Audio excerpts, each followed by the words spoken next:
Buenas chicos y chicas, el día de hoy vamos a hablar acerca de la dinámica terrestre y la dimensión espacial de la actividad sísmica en el planeta Tierra. Vamos a iniciar hablando del papel de las placas tectónicas. Bueno, primero que todo, ¿qué son placas tectónicas? Las placas tectónicas son aquellos fragmentos o bloques de la litosfera que se desplazan continuamente en distintas direcciones y también con diferente intensidad sobre la astenosfera. Debemos entender que entre mayor intensidad, va a equivaler a mayor daño en la superficie terrestre, por lo que nosotros lo vamos a sentir más. Para tener una idea más clara de dónde está ubicado cada parte, podemos ver la imagen de la esquina inferior derecha. Podemos ver, como su nombre lo indica aquí, en medio a la litosfera, que son estos bloques o fragmentos de placas tectónicas, y que abajo estaría la astenosfera, que es por donde se desplazan de forma continua en distintas direcciones y con una intensidad diferente. Ahora, cuando estas placas se mueven, ya sea que choquen, que se separen o se deslicen una de la otra, van a generar energía y esta misma energía deberá ser liberada. ¿Cómo? Bueno, en grandes cantidades. Esta energía, cuando es liberada, va a desencadenar lo que conocemos nosotros como sismos o terremotos incluso. Estos movimientos de las placas tectónicas son cruciales y he aquí el papel que cumplen las placas tectónicas, el cual es el de dar forma y transformar la dinámica de la Tierra. Esto es algo que ha ocurrido desde inicios de la creación, y es que gracias al movimiento de las placas tectónicas se han formado lo que conocemos y vemos hoy en día como lo que son montañas, volcanes, llanuras, grietas, huecos. Todo esto es formado gracias al movimiento que generan las placas tectónicas, y es aquí el papel de ellas. Siguiendo con ese tema, debemos entender que hay distintos tipos de movimientos y distintas teorías acerca de las placas. En el caso de las teorías, nosotros nos vamos a enfocar solamente en una, el cual sería la teoría de la tectónica integral de placas. Esta teoría es muy importante saber y muy interesante, ya que se nos comenta que esta teoría sostiene que la corteza terrestre está formada por varias placas, las cuales se desplazan sobre la estenosfera en direcciones distintas y con diferentes fuerzas de presión, ya sea levantándose o hundiéndose gradualmente. Esto es algo que ocurre muy constante en el interior de la Tierra y muchas veces no nos damos cuenta porque suele ser muy leve, pero cuando el movimiento que hacen al interior de la Tierra es muy fuerte, nosotros lo sentimos. Pero debajo de nosotros constantemente se está moviendo y generando muchas cosas que a lo largo de los años nos vamos a dar cuenta. Una montaña no surge de un día para otro, surge de forma muy gradual. Ahora, gracias al movimiento constante que se genera en el interior de la Tierra, terminan generando levantamientos en la corteza terrestre.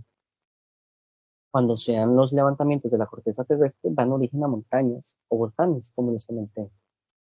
En el caso de que se produzca un hundimiento, se formarán depresiones tectónicas y valles tectónicos.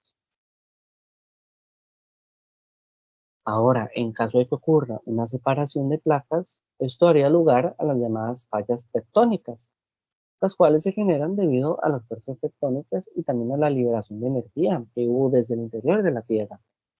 Esto va a terminar provocando movimientos de rocas o desplazamientos e incluso fracturas que pueden llegar a medir desde pocos centímetros hasta miles y cientos de kilómetros. Algo que hemos de saber es que eh, estos movimientos o desplazamientos de rocas aplica también a los continentes, por lo que estas separaciones o movimientos ocurren día con día, año con año. Y si nosotros investigamos más a fondo y a detalle, podemos averiguar que los continentes se mueven algunos centímetros cada año, por lo cual se menciona incluso que en algún momento, en algunos miles de cientos de años, los continentes volverán a unirse. Siguiendo con el tema de las placas tectónicas, sabemos que en el mundo hay 7 grandes placas tectónicas y también algunas placas menores. Vamos a iniciar con las 7 grandes placas tectónicas. Bueno, en esta imagen que tenemos presente, podemos ver que en la parte azul está lo que sería la placa del Pacífico. De color amarillo y verde tenemos lo que sería la placa norteamericana y la placa sudamericana. Ya en la parte de África tenemos lo que sería la placa africana y lo que sería el continente de Europa y Asia comparten lo que sería la placa euroasiática. La parte del continente oceánico, de Oceanía, comparte lo que sería la placa australiana. Y como último tenemos la placa Antártica. Vamos a iniciar ahora con las placas menores. Bueno, debemos dejar en claro que hay cientos de placas menores, pero en este caso vamos a destacar solamente las siguientes 8. Tenemos a la placa de Nazca, la placa del Coco y la placa del Caribe. ¿Por qué las nombro juntas? Bueno, estas placas van a ser muy importantes para dar forma y origen al continente, a la parte del continente centroamericano, ya que gracias a estas placas surgen lo que conocemos como Centroamérica. Debemos saber que Centroamérica es un lugar el cual, geológicamente hablando, es muy reciente, es muy nuevo. No hace muchos años se formó lo que sería Centroamérica, y esto es debido a las placas que nombramos anteriormente. Seguimos también con la placa de Escocia, tenemos como placa menor a la arábica, a la placa índica y a la placa de Somalia. Y para finalizar tenemos a la placa de Filipinas. Vamos a hablar ahora de los tipos de movimientos de las placas tectónicas. Bueno, debido al constante movimiento que llegan a generar esas placas tectónicas, el cual es generado en el interior de la Tierra, se producen distintos tipos de movimientos, o mejor conocidos como límites. Los 3 tipos de movimientos que nosotros vamos a ver son los siguientes: el límite convergente, el límite divergente y el límite transformante, o también conocido como transcurrente.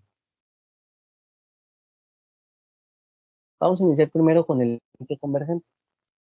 Este se da cuando una placa se introduce bajo la otra, el cual va a generar terremotos, puede generar erupciones volcánicas y, lo más importante, puede generar también actividades de construcción de montañas, ya que, como vemos en esta imagen, al introducirse una placa bajo la otra, una placa termina levantándose, lo cual va a levantar y afectar la corteza terrestre, dando origen a volcanes, a montañas. Vamos con el siguiente tipo de movimiento, el cual es el límite divergente. Este se da cuando se llega a separar una placa de la otra. Estas nos mencionan que son las que comúnmente forman a las dorsales oceánicas o grietas también en la superficie terrestre. En el límite transformante o transcurrente se da cuando una placa se mueve paralela a la otra o se mueven en sí, haciendo un roce y generando sismos. Pero, ¿qué relación hay entre los bordes de las placas tectónicas y la sismicidad en la historia reciente? Bueno, la relación es muy grande, ya que cuando los bordes de estas placas tectónicas eh, se juntan con otras, producen sismicidad, por lo cual podemos entender que los bordes de estas placas tectónicas y la sismicidad se debe a que en dichos bordes son los lugares o zonas donde se produce mayor interacción de placas. Cuando estas placas se encuentran en estos bordes, como les mencioné, se produce una interacción de placas. y termina generando alguno de los tres tipos de movimiento, ya sea convergente, divergente y transformante. Cuando esta reacción se da, va a provocar una gran presión, la cual tiene que ser liberada de alguna u otra forma. Y al liberarse va a desprender una gran cantidad de energía, dando lugar a lo que conocemos nosotros como sismos o terremotos. Para darles un ejemplo, podemos ver la interacción que hubo entre las placas de India y la euroasiática. Si vemos en esta imagen, en la parte color verde, que sería la placa euroasiática, podemos ver que más abajito está la placa índica, que es la roja, y que hay un límite o una interacción, una zona sísmica. Bueno, pues en este límite o en estos bordes es donde se producen estos terremotos. Ahora, un ejemplo que les puedo dar sería que en 2015, gracias a la interacción que hubo entre estas dos placas, se produciría uno de los terremotos más devastadores que ocurrirían en Nepal en el año 2015. Terremoto con una magnitud de 7.8 grados. Y esto se debió a la interacción que hubo entre la placa índica y la euroasiática en los límites. Vamos a hablar ahora de la relación que hay entre los bordes de las placas y la ocurrencia de eventos sísmicos en la región de Centroamérica. Pues bueno, como les comenté anteriormente, Centroamérica surge gracias a la interacción de varias placas, como la del Coco, la del Caribe y la placa Nazca. Pero es que en Centroamérica estas no son las únicas placas que están presentes o que están bajo Centroamérica. Bueno, Centroamérica es una región altamente sísmica y esto es debido a su ubicación geográfica.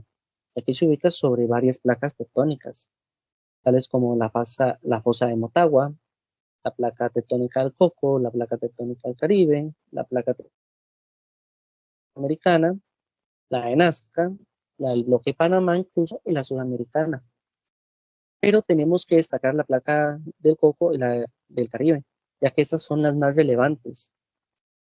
Esto es debido a que gracias a la convergencia entre ellas se daría forma y surgimiento a nuestra región, en la que y esta zona y en esta zona, y gracias a estas placas, es donde se genera la mayor actividad sísmica que hay en la historia de Centroamérica, tanto en el pasado como en la historia reciente, en la actualidad. Ahora vamos a hablar de la relación que hay entre la actividad sísmica y la ocurrencia de tsunamis. ¿Hay relación? Bueno, la respuesta es que sí hay relación. Pero vamos a empezar primero con los tsunamis. ¿Qué son los tsunamis? Tal vez muchos tengamos una idea de qué son los tsunamis, olas gigantes y así. Bueno, vamos a hablar más a detalle. Los tsunamis consisten en una serie de olas gigantes, las cuales se llegan a producir por la perturbación bajo el agua, bajo el fondo oceánico, que por lo general esta perturbación está asociada con los terremotos que ocurren en el fondo del océano o cerca de él. Este sería el factor principal por el cual se llegan a producir la mayoría de tsunamis. Sin embargo, estos no son los únicos factores que hay o que se necesitan para llegar a generar un tsunami.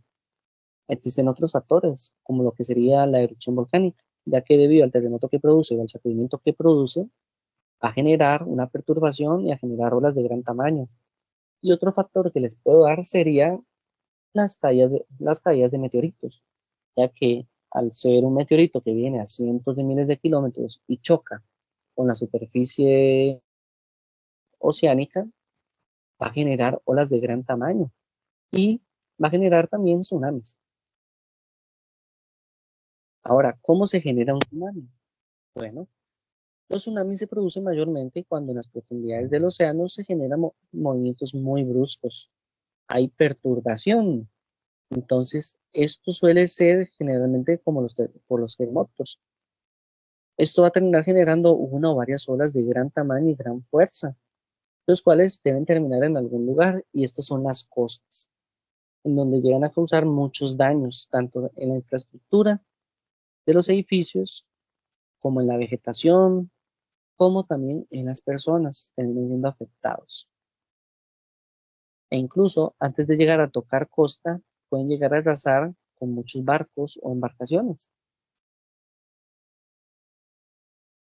Los sismos y los tsunamis, bueno, debemos saber que Costa Rica es protagonista de una gran cantidad de eventos sísmicos, ya que como bien sabemos, Costa Rica es parte de Centroamérica, por lo que es evidente que debido a su posición geológica va a estar encima a lo largo de varias fallas tectónicas, como la placa del Caribe, la microplaca de Panamá, la placa de Cocos y la fosa mesoamericana.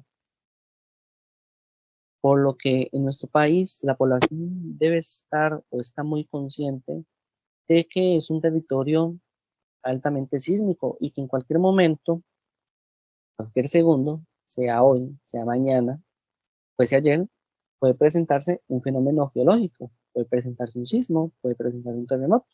Es algo muy normal en esta zona y eso es debido a donde estamos ubicados.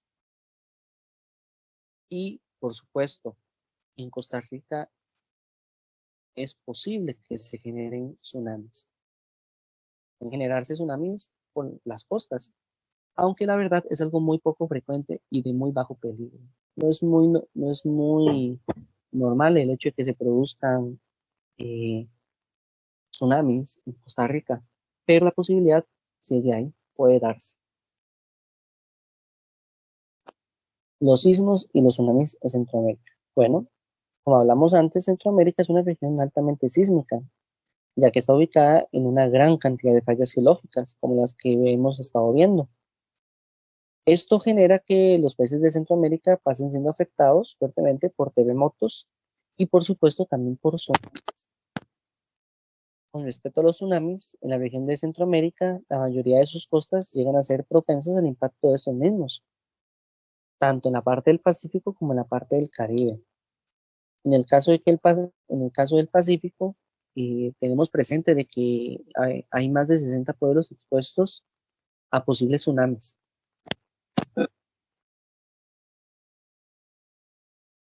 Ahora vamos a hablar de cómo saber la magnitud o intensidad de los sismos.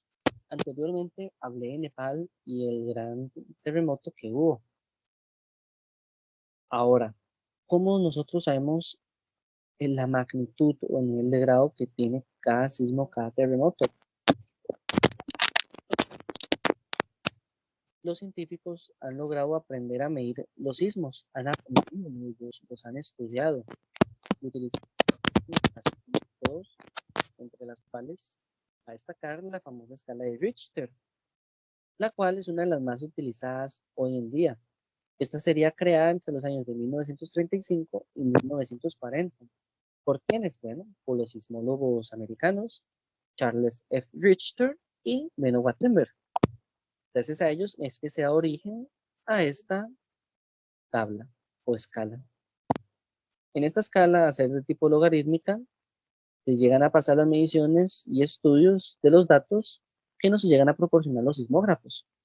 Por lo que una vez asignado o estudiado estos terremotos o sismos, gracias a los sismógrafos, se les llega a asignar un número, el cual va a cuantificar la energía que libera cada sismo y donde cada número llega a representar una intensidad 10 veces mayor que la anterior, por lo que un terremoto de magnitud 8 va a ser menor que uno de magnitud 9, por 6 veces mayor.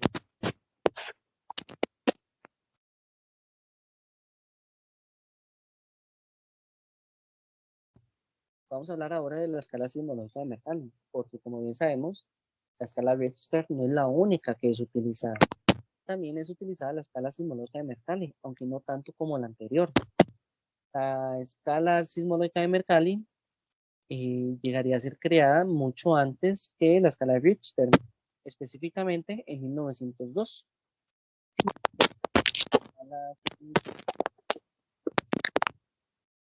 Muy constantemente hasta lo que tenemos hoy en día. Esta escala sismológica de Mercalli utiliza números romanos para calificar un terremoto, no por el tipo de movimiento que genera, sino por el efecto que causa sobre el entorno.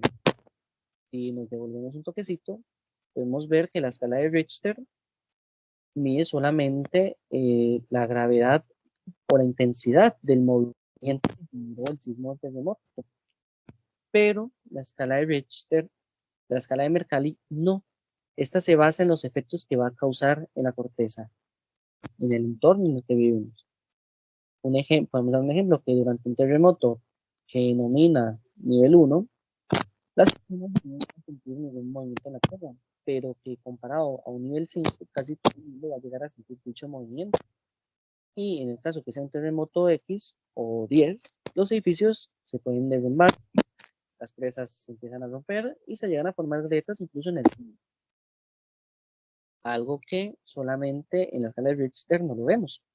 Un dato interesante es que en la escala de Richter se nos menciona que se cataloga como sismo cuando tiene una magnitud de 2 a 6.9, pero que se empieza a considerar terremoto cuando tiene una magnitud de 7 hasta los 10 grados de magnitud. Ok, siguiendo con la escala sismológica de Mercalli, ya hablamos de que esta se llega a basar por los efectos que genera sobre el entorno, pero seamos más específicos y entrémonos más a aprender sobre la escala sismológica de Mercalli. La escala sismológica de Mercalli nos dice lo siguiente, que del nivel 1 al nivel 6 va a ser solamente sentido por las personas, no va a haber afectado ninguna infraestructura, pero que del 7 al 12 las infraestructuras empiezan a recibir daños, empiezan a ser afectadas. Podemos ver aquí que nos menciona lo siguiente, que en esta escala de número 1 solamente va a ser sentido y detectado por los instrumentos y se le asigna. En el caso de que se le asigne el 2 es cuando puede ser sentido por las personas que estén en reposo. Estamos hablando de personas que estén sentadas, las que estén quietas o incluso que estén recostadas en la cama. ¿Qué sucede? Que muchas veces uno puede estar tranquilo en un lugar y uno dice, uy, se movió algo, hubo un sismo.